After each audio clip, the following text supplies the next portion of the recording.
He just marked me. I'm next. Look, don't worry. She might not come right away. We have time to plan. You killed Claude. And the others. I did not kill. I healed them. Cannon, we've heard this song before. Just back away, real slow-like. I only want to help. I think we've had about enough of your help, lady. Back off, kid. I'm ready this time. I have to help her. Just let me help her. Oh, yeah? Help yourself to this.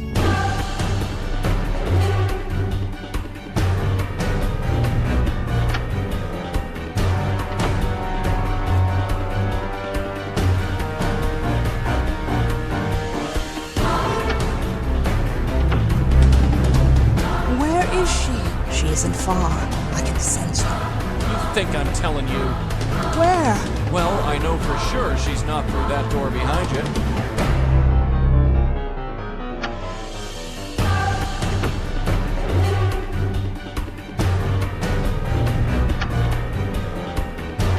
No place to go. I can't run away unless Joey comes with me, and Joey's the only thing holding her back. Come on, Rosa. Auntie did it 30 years ago, so can you.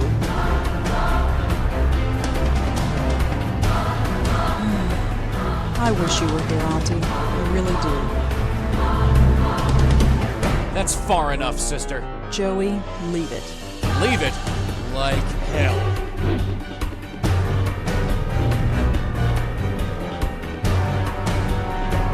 Hey, look at this. Who? That's... I wanted to help her. And look where it got you. You think anyone appreciates your help? No. No!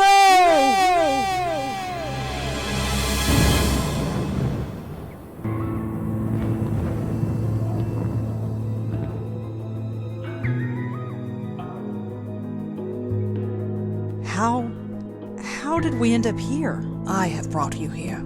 You are safe now. I have saved you. Saved me? What do you mean, saved me? What did you do? Joey, did she kill me? Am I dead?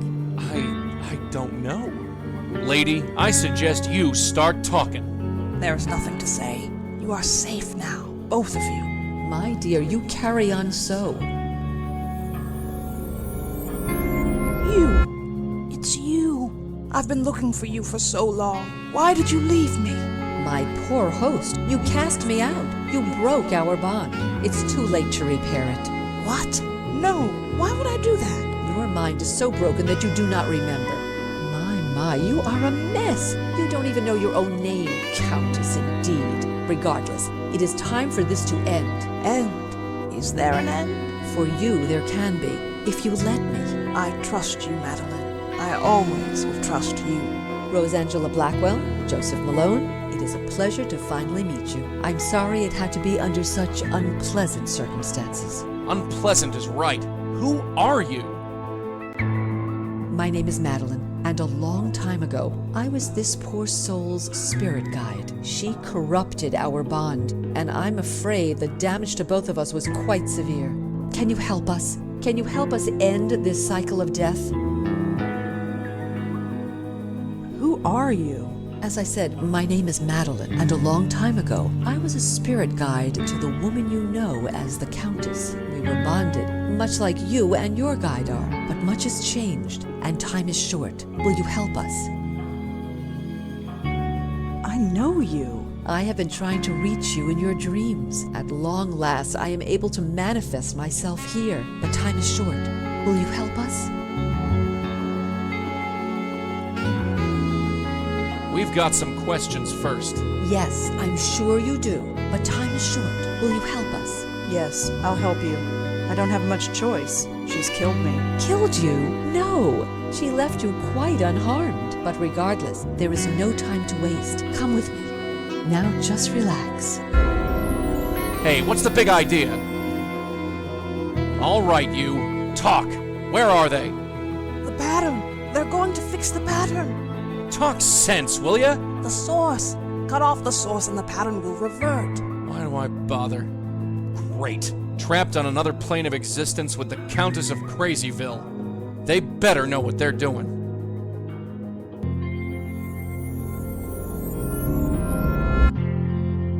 Hey, what happened? How did you do that? This is where the link originates. Link? The bond between your countess and her hosts. Part of her is trapped here. You must remove it. Madeline, could I talk to you? Of course. Where are we? You have been to this plane before. You have brought many lost spirits through here. Well, yes, but there was never a diner before. I can understand your confusion, but it is not a real diner. It is metaphorical. As you know, there is a bond between the Countess and her current host, and the bond is represented by this diner. You will find out more inside. Is it represented by a diner? The Countess used to spend lots of time in diners like these. You will find out more inside.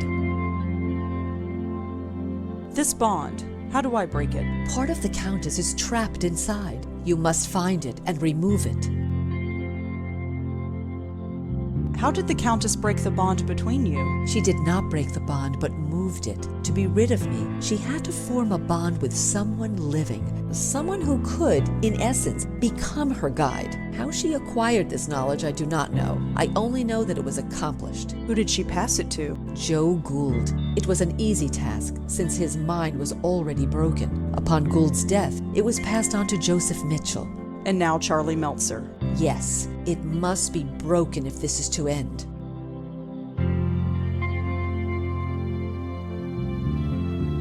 How did the Countess get so... Insane? Yes. Like you, her mind is a door to another plane of existence. By corrupting our bond, she opened that door so wide that it flooded her mind with unfathomable knowledge. She essentially has the universe inside her head, and no human mind can contain that. It broke her. She sees everything but understands nothing. If she didn't banish me to this place between worlds, I might feel more pity. Did you know her when she was alive? Of course. We spent almost 30 years together. What was she like? Different. Happier. She loved helping those in need. But it no longer matters. She is the one who needs help now. Thanks, Madeline. I'm going to see what I can do. I will be waiting right here. For the upteenth time, I have no money for your fund. Show some pity. At least lend us a cigarette. Ahem. I believe we got company. Ah. Miss, could you perhaps spare a few dollars for the Joe Gould Fund?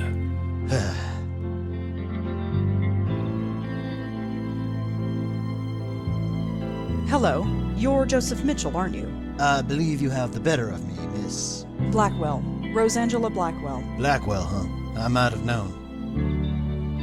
You met my auntie. Your auntie, yes. I do see a slight resemblance. I did warn her to leave well enough alone, but she was determined. Let's hope that you can do some good here.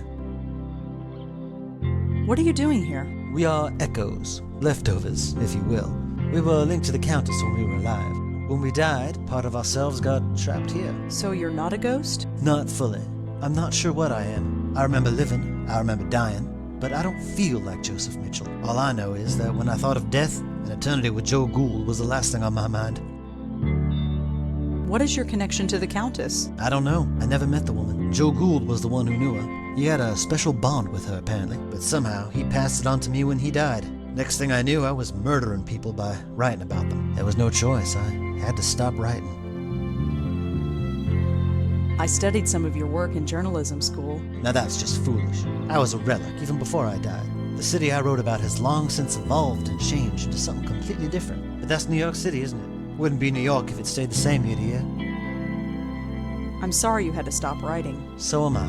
But what else could I do? Let innocent people die? No, I don't regret the choice I made. Not for one moment. Did you know Charles Meltzer?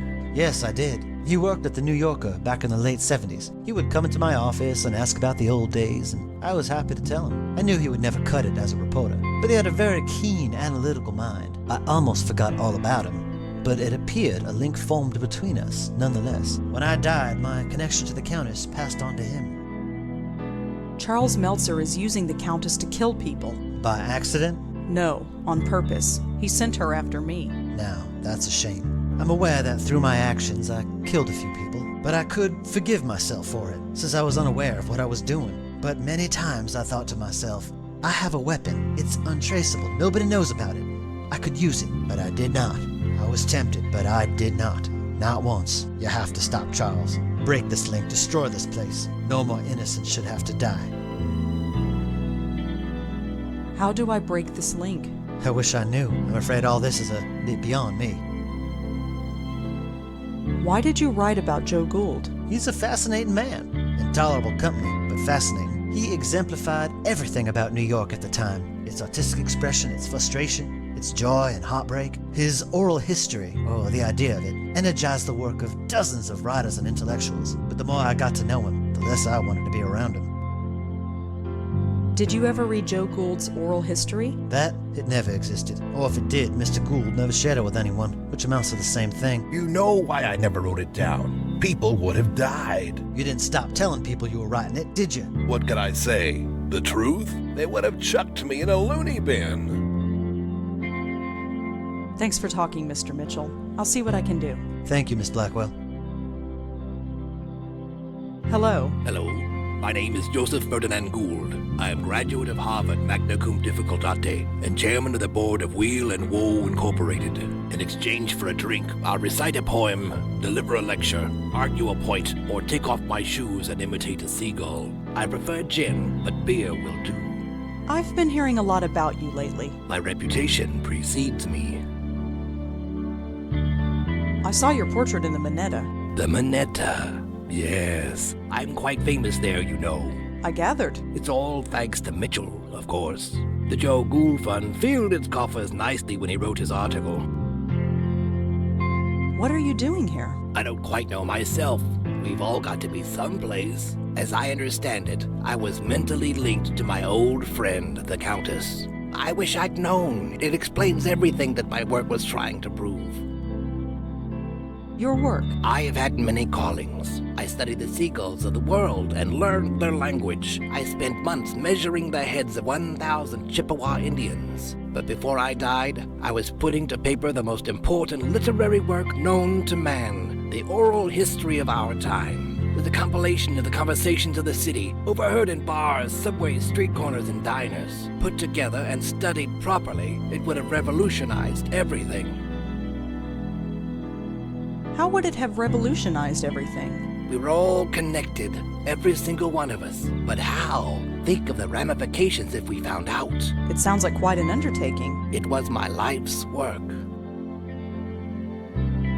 How did you know the Countess? We met in a diner like this one. We'd often spend a week or two walking along the docks to discuss seagulls. She had many interesting theories on seagull linguistics. Then, one day, she disappeared. But a link had already formed between us. It's everything my oral history was trying to prove, that we are all linked. The Countess is killing people. Murder? No, I refuse to believe that. She couldn't hurt a fly. Why is she called the Countess? That's what she chooses to call herself. Far be it for me to tell her otherwise. The name doesn't seem strange to you? When you lived a life like mine, you take people at face value. Who cares about names? I once knew another fellow without a name. Called himself the Deacon.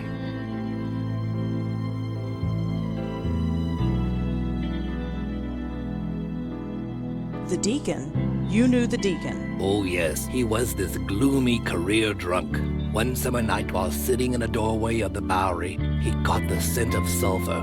He looked up and saw the devil himself standing over him. Since that night he believed he lost his soul. Not the most charitable drinking companion, if I may say so. No, he wouldn't be. You knew him? Sort of. Fancy that. What's your connection to Joseph Mitchell? Ah, Mitchell. My benefactor. He made me quite famous, you know. But my goodwill only extends so far. Why's that? A cigarette. He has them. He won't give me one. It's demeaning to have to beg for one measly cigarette. Cigarette. Yes, I want a cigarette. It's a disgrace that I should have to beg for one.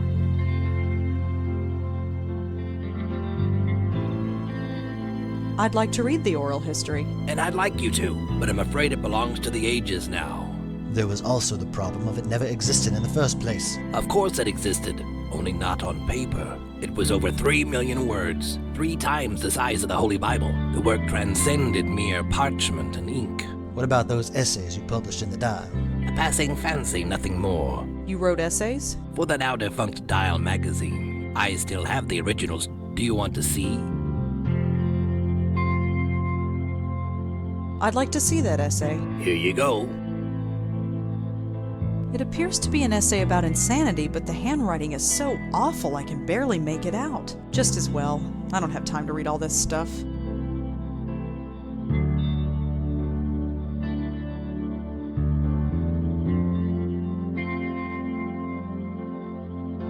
These papers are held together by a paperclip.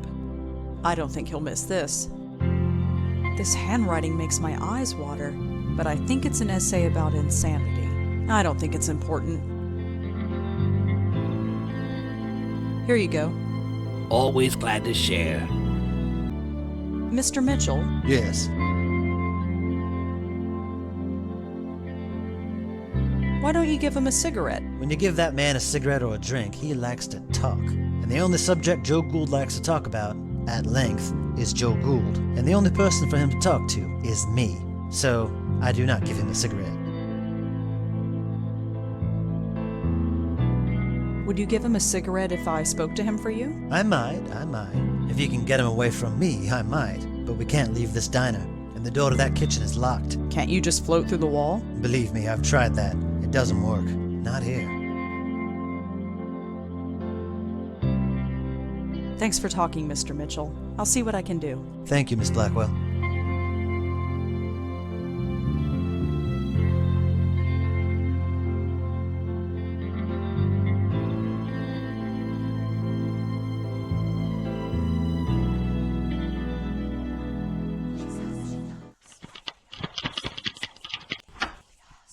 Easy. What's that noise?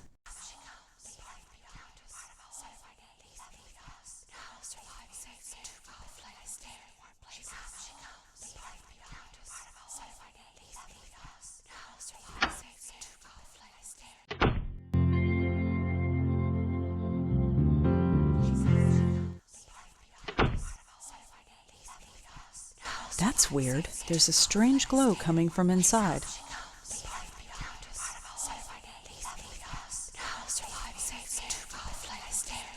Hello? Is someone in there? She comes, she comes.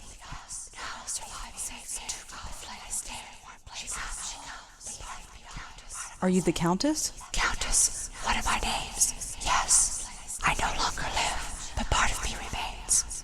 Leave me.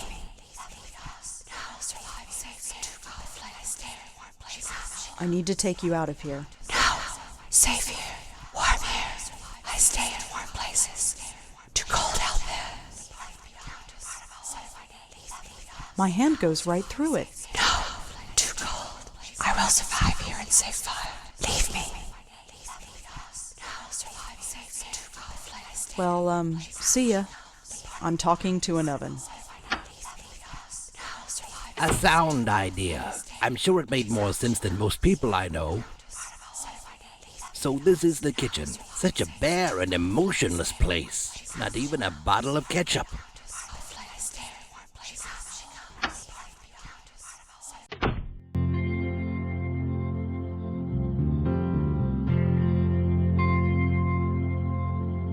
Mr. Mitchell, Yes.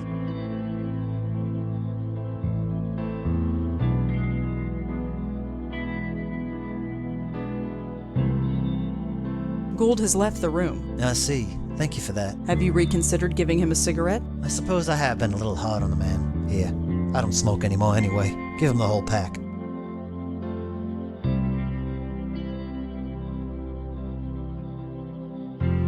The oven in the kitchen is talking. Is it now? This doesn't surprise you. Miss, look where we are. I stopped being surprised ages ago. Thanks for talking, Mr. Mitchell. I'll see what I can do. Thank you, Miss Blackwell.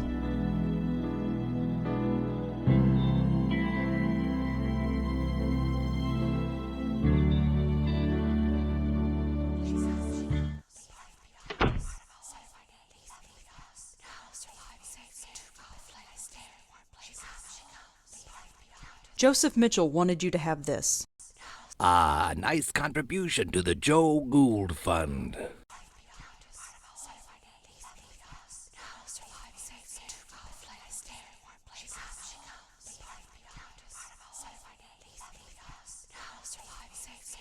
Mr. Gould.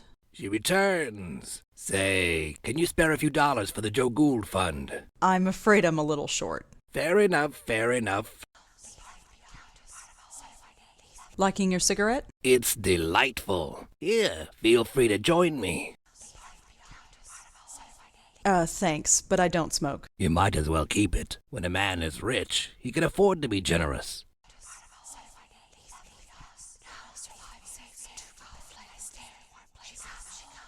I'll talk to you later. Sure. Things to do, people to see, I understand.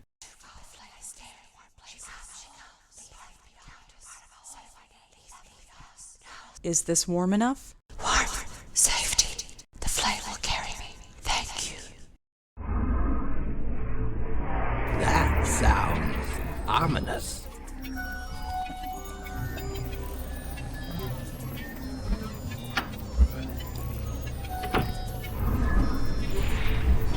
I can't explain it, but I have the feeling that my time in this place is ending. I'm breaking the link.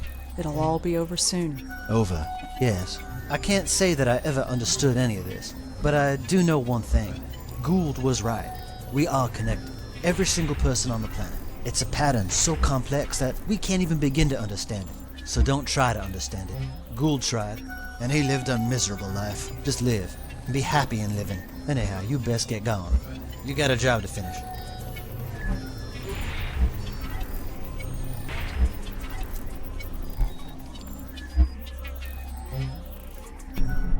This place is starting to fade.